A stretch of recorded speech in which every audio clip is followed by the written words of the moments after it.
you need to sleep a bunch of people, but you don't want a bunkhouse.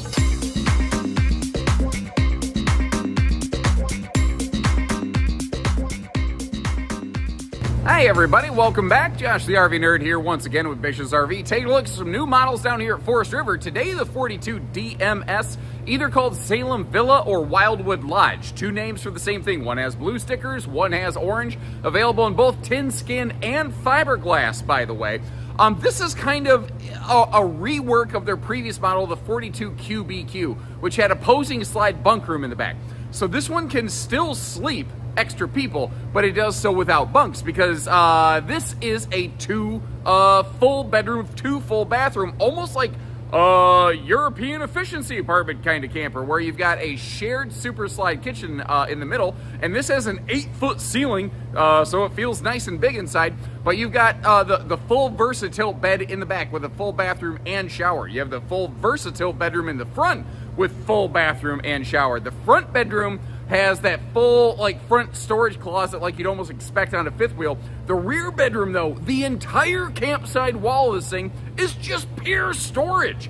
It's really kind of cool what they've been able to do here, because a lot of these 2-bedroom, 2-bath things, a lot of them are fifth wheels that have like a big loft. I'm actually surprised it's taken the destination trailer market so long to kind of catch up to this sort of design and concept right here. The thing here is, because it doesn't have that loft, every room feels like it's been treated very equally. Now, what's interesting is it does still maintain a off the back wall direct bathroom entry door. Now, thankfully, it does have a deadbolt for security, but the RV has a couple funny things, like your front bedroom and your rear bathroom doors don't have shades for privacy in the windows.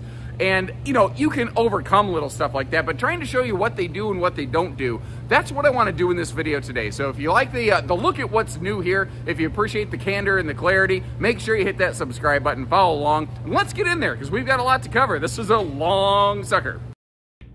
So when you first walk in the big sliding glass patio door, this would kind of be the view that you're going to be greeted with here. So I figured I would start this direction.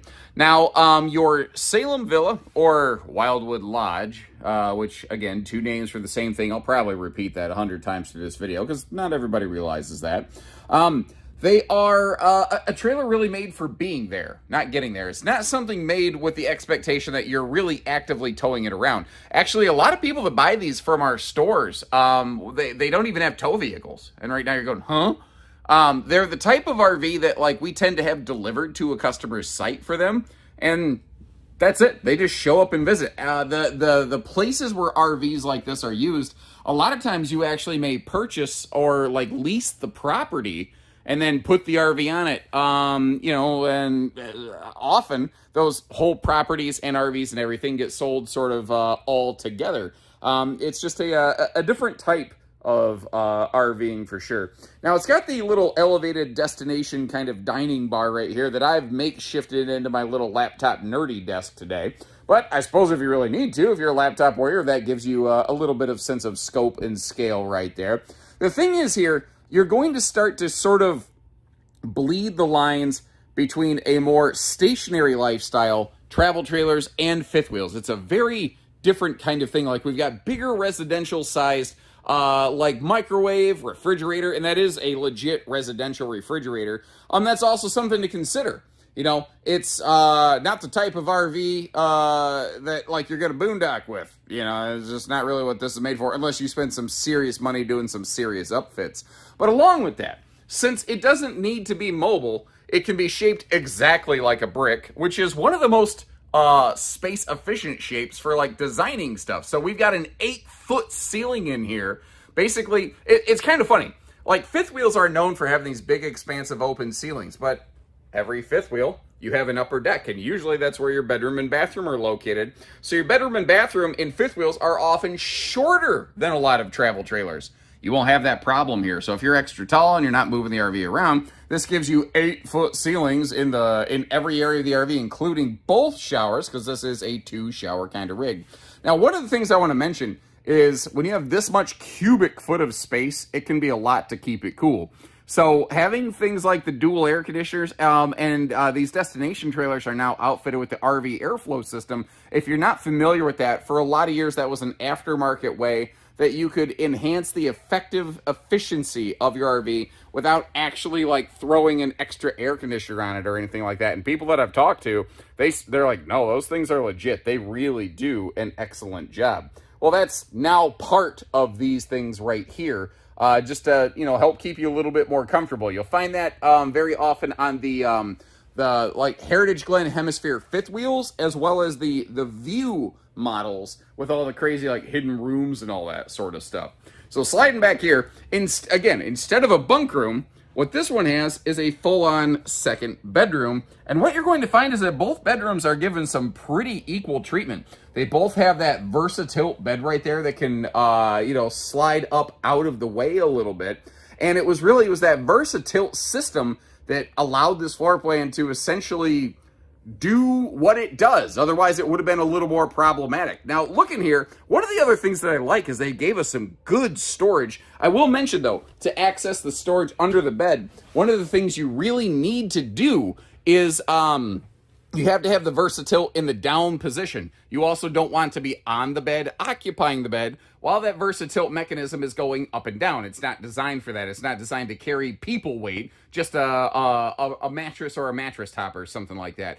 But across from the bed, you've got the dual hanging wardrobe towers with like tons of dresser space down below. Okay, with good dresser space down below. I don't want to oversell, over-deliver, whatever, or oversell, under-deliver. You get the idea. But did you notice? This is something that they didn't always do in the past. They do have struts on their overhead cabinet doors to kind of keep that open. But if I have one criticism right here, it's the whole area where the TV could be mounted. I'm fine that the TV is not there from the factory. Let me pick my own smart TV or whatever. That's fine. But it's, as far as I can tell, completely dead air, wasted space. There's no, at least that I can discern, any sort of like hidden panel way to get into that. That's a big chunk of potential storage that I feel like we lost. That, I don't know, maybe it should hinge, maybe it should swing, it should do something. So my nerdy 2 cents is I respectfully feel that was a little bit of a miss right here by the team. Hopefully that's something they can resolve in the future. One thing I'm going to give them credit for, they do not have peekaboo I smell you doors or I hear you doors on either of the bathrooms. However, your front bedroom door and your rear bathroom door have full viewing windows with no privacy shade. And this certainly does not feel like an area in the RV that I want to be giving the neighbors a free show, you know, against their will. Because that's the kind of thing that if I got involved in something like that, folks, I mean, they're going to need some therapy. You know what I mean? It's just, it's not a pretty sight. The toilet space back here, not terrible, but I've got long legs. You know, I'm a tall guy. I'm not the biggest guy, but I got long legs. And my right knee was really banging right into that wall right there. Now, it wasn't so bad that, like, I couldn't use the space or anything like that. But I guess it's the kind of thing you deserve to know. But with this, again, having that 8-foot ceiling, the headroom up in here was absolutely awesome. Even standing in the shower, which has a little bit of a raised platform, I could barely touch the ceiling with my fingertips, even if I reached all the way up there. Now, across from that, over here, you've got your, like, you know, your sink and your linen storage, because the thing is, this is a true 2-bedroom, 2-bathroom. Let me give you an idea of kind of how deep that is. We all know how, what size one of these things is, right? Well, if I set that back there, you can legitimately put some serious towels in this space. Now, I'm not a super fan of open-face storage in RVs, but one of the reasons that I feel that way is because I think that if you're driving down the road, stuff is going to bounce around, especially dead on the back of the RV like this. It would be a mess. But again, this is the type of RV not really built with the intention of towing. So I don't love the open face storage, but I can give it a little bit of a pass. Now, because it's such a narrow room and it's so tall, there's no really good way to go about this. But I do want you to understand, both your bathrooms have the more basic vent fans. The air conditioning has that nice upgrade system, but the vent fans are still pretty basic. Could be upgraded, certainly, but, you know, additional dollars. That stuff adds up. I remember One time when I was, when my wife and I were shopping for the house that we have now, the realtor would show us a bunch of different houses that didn't have the things we wanted and said, yeah, but you could spend money to do this and spend money to do that. I'm like, yeah, if I want to spend 80 grand more in a house, I'd have just bought a house that already cost 80 grand more and had it done. You know what I mean? So, I get that constantly saying, yeah, but you could upgrade that, you could add that. Like, well, maybe I just want those things. Like, I get it. I respect it. I don't shop any differently than you. This RV, it's a little bit tricky because it has no slides on the campside of the RV. That does kind of force your big seating super slide over here onto the driver's side or the neighbor's side of the rig. And a trailer like this probably does have neighbors. So that does mean that the majority of our windows are not facing your site. The good news is they do have blackout roller shades if you want to blot the neighbors out. I will also say this is not the greatest model for sitting inside all day and watching TV. I think that this is a better model if you like to have people come over, play cards, if you like to go outside, be at the picnic table, be under your awning, be on your deck if you add one, something like that. Because your entertainment center is obviously a pretty hard 90-degree neck wrecker as compared to that sofa. I think that that's a little bit of a symptom of the fact, though, if you remember, I mentioned how this RV is basically, it's an alternative. It's almost like a redo of the 42 QBQ, which had dual opposing rear bunk slides.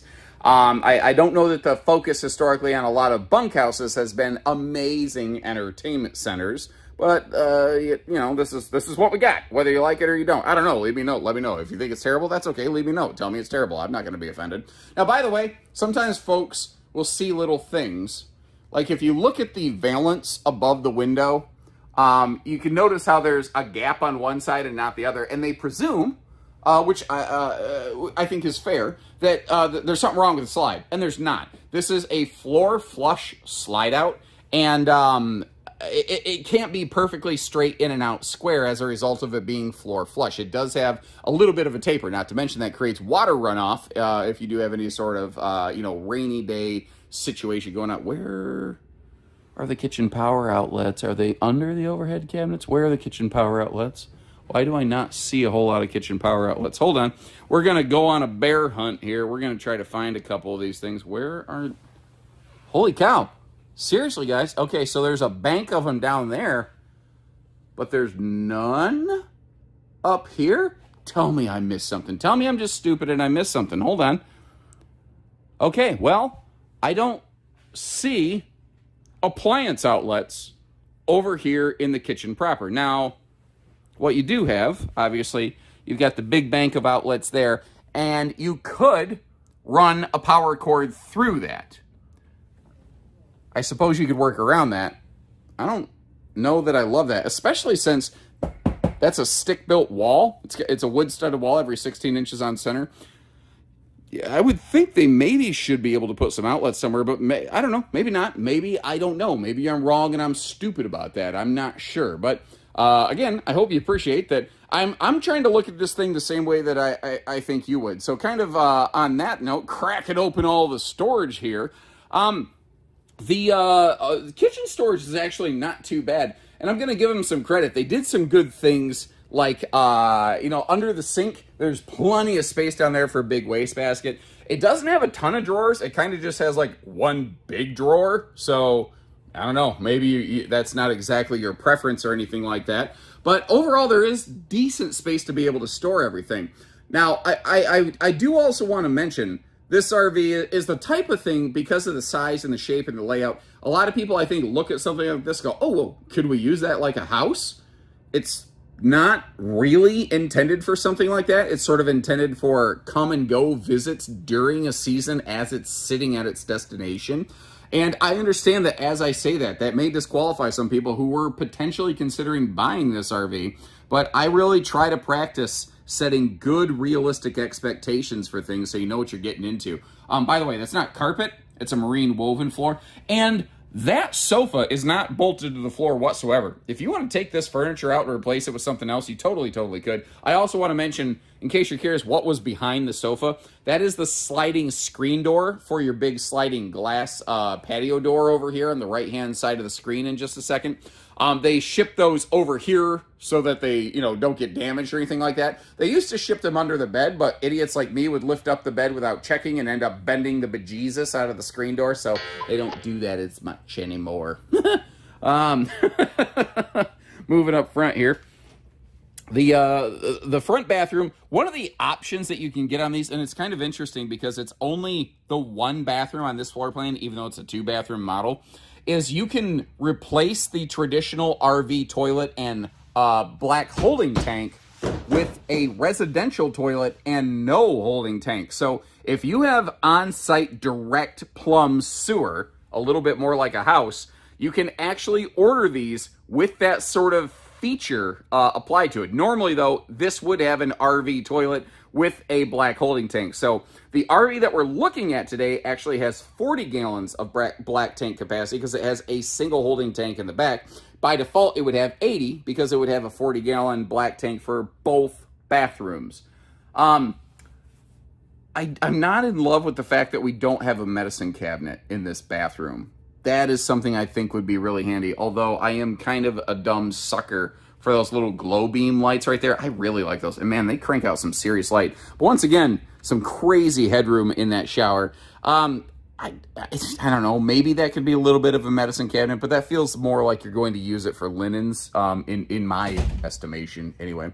Again, we do have all privacy doors all the way around here. Oh, hold on, before I get too far, looking all the way down at the floor, the RV does have a central vacuum system, and the little black flipper doodle on the bottom, technical term, that is a electric toe kick for the, basically, you know, dustpan collection point. The RV does come with the whole, you know, it looks like a pool cleaner hose kit, but you don't necessarily have to use all that stuff is kind of the way these are made. So just like we saw in the previous room right here, you've got the whole VersaTilt thing going on. If you look kind of closely, though, this bed slide's a little bit wider, I think. It does have these extra side stands. If you were willing to kill those side stands, I think you could actually fit maybe, you might be able to fit a residential king in here. I'm not sure. I don't have the hard dimensions of it. But you do have household and USB plugs on both sides. You may notice that both of your beds still maintain the blackout roller shades as well as the full breeze-through windows,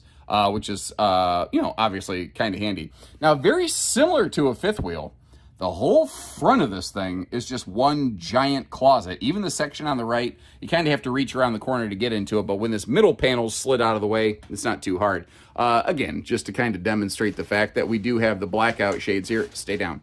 The back side of it is intentionally a polar white so that along with the tinted windows, if you do decide to pull those down on a hot day, you can kind of blot some of the sun out, except for the fact that our bedroom direct entry door over here does not have a shade on it. Again, it's not hard to overcome that little challenge. It just really feels like in a privacy space, manufacturers, I would encourage them to kind of consider if they and their wife and their kids were in this thing, would they want people seeing them get in and out of the shower? I don't know that I would. Anyway, cracking this open, giving you a look at the storage here in the bedroom. It's pretty straightforward because it's very similar to a fifth wheel bedroom design, I think. One other thing I do want to mention is just like in the back room, when the VersaTilt bed is down, that's the only time that you should be lifting the bed up to get to the storage under it. Otherwise, the struts are kind of stressing things in a little bit of an unintended way. So you want to kind of keep that in mind right there. So now with the slides closed, I like to show RVs in what I call road mode. But in this case, I think it'll be more like destination mode. If you want to get in the RV and pack it up, can you? And if you notice, you can, when the VersaTilt bed is up, you can slide past the bed to get to that front closet. And actually, what's funny is when you close the slide, it brings that overhead cabinet space a little bit closer to you, so it might be a little bit easier to access. Now, something that was a little bit of a pleasant surprise right here is how this big slide and that extended kitchen counter don't exactly hit one another. So if you are really careful, you can kind of tiptoe around that sucker and get over the refrigerator. You can similarly tiptoe through this thing. And again, if the VersaTilt bed is up, you can pack up the rear bedroom as well. So if it's the beginning of the season, the end of the season, and you're packing or unpacking the RV, it's actually fairly friendly for that, more so than I would have expected. Destination trailers usually suck with the slides closed. And sometimes people see something like this, like, how the heck are you supposed to tow that? I think it's worth noting, you're kind of not. This is the type of thing called a destination trailer because it's really designed to kind of get there and then basically leave it there. It's not intended to be a trailer that's really on the road all the time. When you're looking at something like this, it sounds funny. You're not comparing against other travel trailers. You're really comparing against fifth wheels. And the reason an RV like this exists is if you're just going to be in one location, like seasonally, you're not going to be moving around a lot, this right here is awesome. Now, if you're going to be in something quite a bit, but you might move around, that's where a fifth wheel comes in. So what's happening here is you're saving money compared to a fifth wheel by not having things like the big fancy tires and suspension package and automatic leveling. These don't have all that. So you're peeling all that like cost out. But you know, you do have something remaining that's still kind of the size of a fifth wheel. That's the goal on one of these. If I recall, I think you might be able to order these with a removable tongue, but make sure you talk to like your campground or site owner or whatever, because that makes it technically a permanent structure and some places get taxed funny on that. Now you may also notice these do not come with your normal traditional stabilizers on the corners like a lot of fifth wheels or travel trailers. Again, these are a little bit different animal, and a lot of people who get these will stabilize them differently with stuff that is a little bit more permanent, you know. And you may notice how we have no slides over here on the door side. It is very common for a destination trailer to be used with a deck built off the campsite of it over here.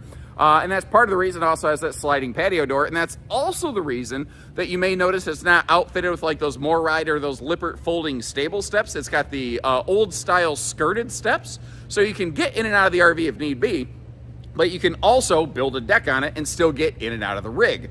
Now, if you do build a deck onto it and you open that awning, make sure you're being a little cognizant of your headroom here. Now, previously, this series had a gas electric water heater, and then the Grand Villa or Grand Lodge, the big brother to this one, which is, you know, 8.5 foot wide, 8.5 foot tall. Everything is a little bit bigger. They had like a 20-gallon residential water heater. But with the new tankless on-demand 60,000 BTU water heaters, you're finding that that is really fulfilling a lot of the need of, like, if you're in this and you want to take some really long hot showers or something like that, that's where this one comes in right here.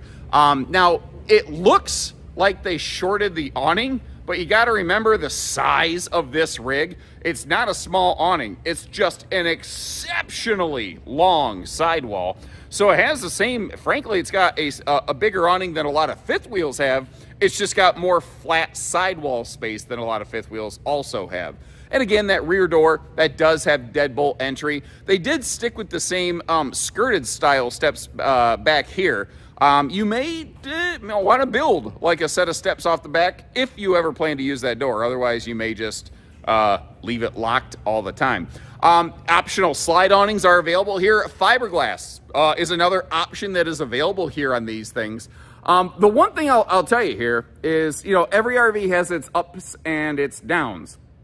When you're in a model like this, destination trailers, they have very little in the way of outside storage. All you're really going to see are a couple small pockets actually under the bed off the side. Now, thankfully, with this one having two beds, we're getting double the outside storage that most destination campers receive. So what you're gonna get is a pair of these. And I'm gonna slide up and take a look at the other one. In case you're wondering, a couple people have been going, what is that weird metal bar thing? What is that wire hanging down? Remember how these have those VersaTilt beds? That is the actuator and the wiring to run said actuator. Hold on, while I'm doing this, when you're in a seasonal type site, which is usually where these are going to be used, you know, the water hookups tend to be right on there. And with this having a very dead on the back bathroom, and then a second bathroom up here closer to the front with a kitchen in the middle, there's a ton of plumbing going on under this thing. And by the way, to help you understand how to interpret the holding tank capacities off that chart that I flashed earlier, Basically, every single holding tank on this is 40 gallons. You have 2 grays and 2 blacks, and that's how the 80-gallon black and gray capacity is coming up. You know, it does still have a freshwater holding tank on board. An RV like this, I'd be surprised if it ever got used, but let me ask you folks, anybody out there with a destination trailer that does still use the fresh tank and the water pump, or are you pretty much always on city water connection? So once again, remember, if you like this layout, but you want to be a little bit more mobile, check the links in the video description. Not only will you find some links down there to see if we have one in stock and what we're asking on a given day, but also a bunch of different fifth wheels that have very similar floor plans. And this is something, again, not really made for moving around a lot, unlike a fifth wheel, which in theory is kind of designed a little bit more for that. So when you're ready, we're ready, and let me know what you think about it. Again, I'm a little surprised it took the destination trailers this long to make a layout like this. I was actually thinking about it the other day, and bam, here we are. So there we go. Until next time. Take care, stay safe, have fun, and happy camping, everyone.